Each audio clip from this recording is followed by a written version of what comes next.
Voice ఇస్తా.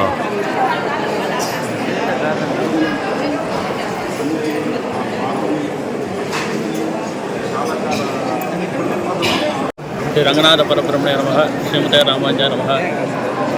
ఈరోజు ముక్కోటి ఏకాదశి సందర్భంగా ఉదయం స్వామివారు వైకుంఠ ద్వారం నుంచి భక్తులకు దర్శనమిచ్చారు. ఈ ముక్కోటి ఏకాదశి అంటే స్వామివారికి పహల్పత్తు రాపత్తని అధ్యయనోత్సవాలని 21 రోజులు జరుగుతాయి. 21 రోజుల్లో నిన్నటి వరకు పహల్పత్తు ఉత్సవాలు 10 రోజులు అత్యంత వైభవంగా జరిగింది. ఈరోజు ఉదయాన్నే స్వామివారు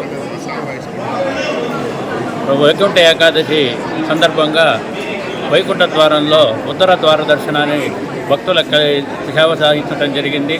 ఈ ఉత్సవాల ప్రత్యేకత ఏంటంటే రాపత్తుత్సవం. ఈ రోజు నుంచి రాపత్తుత్సవాలని ప్రారంభమవుతాయి.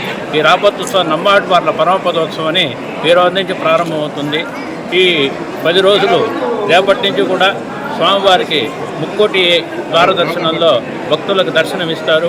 రేపటి నుంచి 1వ తేదీ వరకు కూడా స్వామివారు సాయంకాలం 7 గంటలకి ఉత్తర ద్వారం గుండా వేంచేసి భక్తులకు దర్శనమిస్తారు.